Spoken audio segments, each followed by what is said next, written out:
தமிழ்நாடு அரசு பொதுப்பணித்துறை ஒப்பந்ததாரர்கள் மற்றும் நெடுஞ்சாலைத்துறை ஒப்பந்ததாரர்கள் நலசங்கத்தின் ஆண்டு பொதுக்குழு கூட்டம் மற்றும் சங்கத் தலைவன் யூடியூப் சேனல் தொடக்க விழா மற்றும் சங்கத்தின் பொதுச் செயலாளர் திரு வி சுகுமார் அவர்களின் பிறந்த நாள் விழா என முப்பெரும் விழா சென்னை லாய்ட்ஸ் காலனியில் உள்ள ரங்கா திருமண மஹாலில் மிகவும் கோலாகலமாக நடைபெற்றது.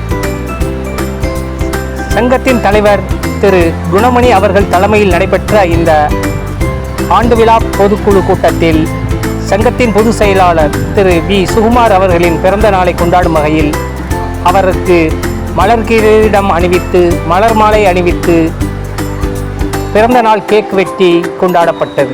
சங்கத்தின் நிர்வாகிகள் பலரும் அவருக்கு பிறந்த நாள் வாழ்த்துக்களை தெரிவித்து பொன்னாடை போர்த்தி மகிழ்ந்தனர். சங்கத்தின் தலைவர் திரு குணமணி அவர்கள் பொதுச் செயலாளர் சுகுமார் அவர்களுக்கு பிறந்த நாள்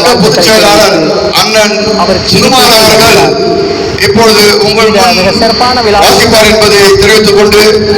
முழுவதிலும் இருந்து பொதுப்பணித்துறை ஒப்பந்ததாரர்கள் மற்றும் நெடுஞ்சாலைத்துறை ஒப்பந்ததாரர்கள் விழாவில் சங்கத்தின் தீர்மானங்களை பொதுச் செயலாளர் திரு வி சுகுமார் வாசித்தார். வருகை புரிந்த பிஎன்டி நண்பர்களுக்கும் மற்றும் அனைவருக்கும் மனமார்ந்த நன்றியை தெரிவித்துக் கொள்கிறேன். இப்போது நம்ம சங்கத்தின் தீர்மானத்தை நான் ஒவ்வொன்றாக வாசிக்கின்றேன். முதல் தீர்மானம், தமிழ்நாடு முழுவதும் உள்ள சங்கத்தில் ஒன்றிணைக்க வேண்டும் என்பதுதான் சங்கத்தின் முக்கிய தீர்மானமாகும்.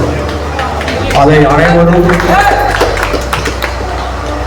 விருப்பு வெறுப்பு என்று பொறுப்பேற்று நாம் அனைவரும் ஒன்றிணைந்தால் நாம் வெற்றி பெறும். அதுக்கு ஒரே உதாரணம், ஜல்லிக்கட்டு நடந்தது. ஜல்லிக்கட்டு நடந்து சொல்ல அவ்வளோ பேரும் ஒன்றா சேர்ந்தாங்க. அரசாங்கம் ஜல்லிக்கட்டு கொண்டு வந்தது. இப்போ நீட் தேர்வு டெல்லியில் நடந்தது. மாணவர்கள்லாம் ஒன்றா சேர்ந்தாங்க. ஒரு அமைச்சரே பதவி விலைக்கு போயிட்டாரு. அதனால் அந்த ஒரு உதாரணத்துக்கு எதுக்காக சொல்றேன்னா, நாம அனைவரும் ஒற்றுமையாக இருந்தால் நம்ம நினைச்சதை சாதிக்கலாம். வெறுப்பு வெறுப்பின்றி ஒரு நேர்மையாக உண்மையாக நாம் ஒன்றிணைந்தால் நம்மை வெல்வதற்கு எந்த சங்கமும் இல்லை. ஆகவே அனைவரும் ஒன்றிணைய வேண்டும் என்பது எங்களுடைய தாழ்மையான கருத்து. ஒப்பந்தக்காரர்களுக்கு தனியும் வாரியம் அமைக்க வேண்டும்.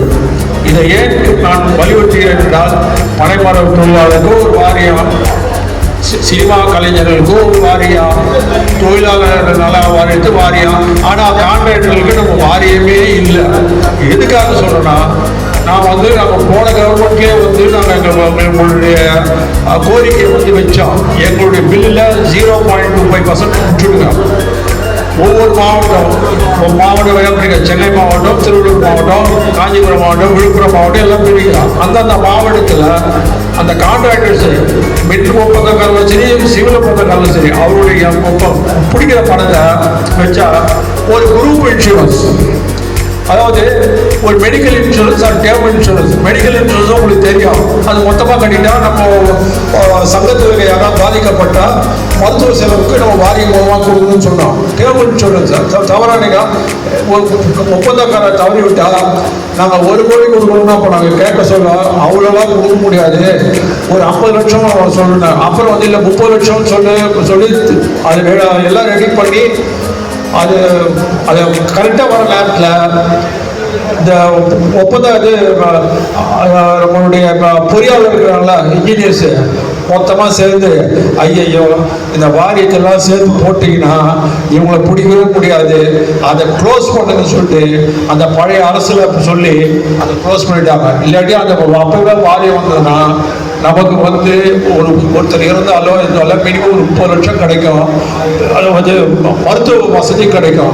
அதுக்காக தான் இப்போ அந்த வாரியம் நம்ம வரணும்னு சொல்லிட்டு குழு நம்ம போராட போகிறோம். 3வது, இனி வரும் காலங்கள் ஜிஎஸ்டி, அது ஒரு பெரிய தலைவலி. எப்போ பார்த்தாலும் எனக்கு இவ்வளோ கட்டணும், அவ்வளோ கட்டணும். அதை விட 18% நீங்கள் பிடிக்கிறீங்களா, நீங்களே கட்டிடுங்க, நாங்கள் கிளைம் பண்ணி வாங்கிக்கிறோம். ஏன்னா ஜிஎஸ்டி ப்ராப்ளம் இல்லாத ஒரு கான்ட்ராக்டரும் இங்கே கிடையாது. எல்லா ஒப்பந்தக்காரரும் ஜிஎஸ்டி ப்ராப்ளம். ஸோ அதை வந்து இன்னைக்கு வந்து அரசாங்கமே பணம் கட்டிட்டோம், அதுக்கப்புறம் நம்ம கிளைம் பண்ணி வாங்கிக்கலாம். அது வருது வரல, நம்மளுக்கு அந்த பிரச்சனை வேணாம். 3, இந்த தமிழ்நாடு விலைப்பட்டியல் ஷெட்யூல் ஆப்பரேட்டில் இருக்கு சொல்ல, அது மின் ஒப்பந்தங்களும் சரி சிவிலுக்கும் சரி எங்கள் அசோசியேஷனை கூப்பிடணும். ஏன்னா என்ன ப்ராப்ளம் நாங்கள் தானே சொல்லுவோம். எங்கேயோ உட்காந்துருக்க ஒரு ஃபைனான்ஸ் டிபார்ட்மெண்ட் தான் வந்து பிடபிள்யூ ஃபிக்ஸ் பண்ணணும். பொதுப்பணித்துறை அதிகாரிகள் கூட ஃபிக்ஸ் பண்ணல, ஃபைனான்ஸில் ஃபிக்ஸ் பண்ணுறாங்க. அவங்க ஃபைனான்ஸில் என்ன தெரியும் அவங்களுக்கு நம்மளுடைய கஷ்டத்தை பற்றி. அதனால் ஷெட்யூல் ஆப்பரேட்டுக்கு இனி வரும் காலையில் நம்மளை கூப்பிடணும். 4, நம்ம ஒப்பந்தக்காரர் பணி முடித்த உடனே இசிஎஸ் கொடுக்குறாங்களா, நம்மளுக்கு இசிஎஸ் ஆகுது, என்ன ஆகுதுன்னே நமக்கே தெரியல. அவங்க கொடுக்க சொல்ல என்ன நேமம் இருக்கு, ஜிஎஸ்டி எவ்வளோ போச்சு, ஐடி எவ்வளோ போச்சு, வித்ஹெல்ட் எவ்வளோ போச்சு, எல்லாத்தையும் கொடுத்தனா நம்ம வந்து ஐடிக்கும் சப்மிட் பண்ண சரியாக இருக்கும், ஜிஎஸ்டிக்கும் சப்மிட் பண்ண சரியாக இருக்கும், நம்மளுடைய கணக்கு வழக்கும் கரெக்டாக இருக்கும். அதை வந்து அவங்க கொடுக்கணும். அது அவங்க கொடுக்கணுன்ற ரூல்ஸ் இருக்கு. ஆனால் அவங்க செய்யறதே கிடையாது, டிபார்ட்மெண்ட்டில் செய்யறதே கிடையாது. ஏன்னா அவங்களுக்கு வேலை அதிகம் இல்லை, அதனால செய்யறது இல்லை. அதுக்கப்புறம் இனி வந்து செய்ய போகும் பணிகளுக்கு வந்து கோர்ட் ரூல்ஸ்லேயும் இருக்குது, ஜிஓலையும் இருக்குது. பணம் அலாட் பண்ணாதான் டெண்டர் கால்ஃபர் பண்ணணும், டெண்டர் கால்ஃபர் பண்ணணும், வேலை செய்யணும்னு பணம் கொடுக்கணும். இந்த நடைமுறையே பொதுப்பணித்துறையில இல்லை. ஒவ்வொரு இந்த வருஷம் வந்து ஸ்பில்ல வரும்னா வேலை செய்த பாக்கி எவ்வளோனா 100 கோடிக்கு மேலே. நம்ம சங்கத்து மூலமாக நாங்கள் போராடி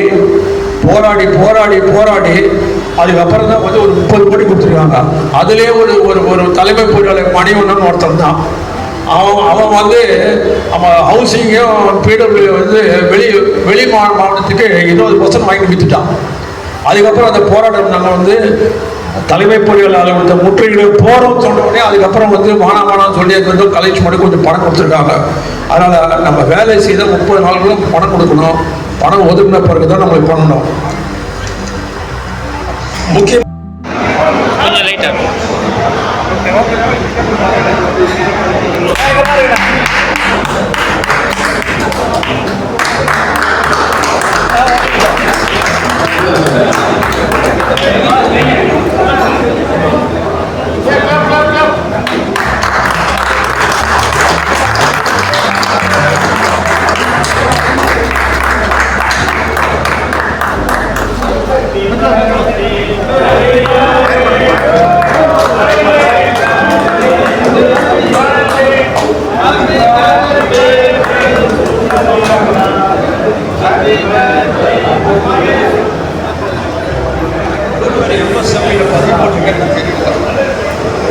இனிமேல் வந்து அரசாங்கம் வந்து அனைத்து ஒப்பந்தங்களும் பரிமாண பண்ணுவாங்க. நீங்கள் எல்லாமே எம்எஸ்எம் ஏன்னு சொல்கிறேன்னா, கவர்மெண்ட் வந்து முன்னாடி வந்து மேனுஃபேக்சரிங் செக்டார் தான் எம்எஸ்எம்இ வச்சுருந்தாங்க.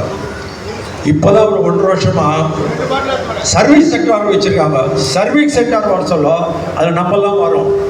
நம்மளுடைய கான்ட்ராக்டர்ஸ் மொத்தமாக இதுவும் வருது.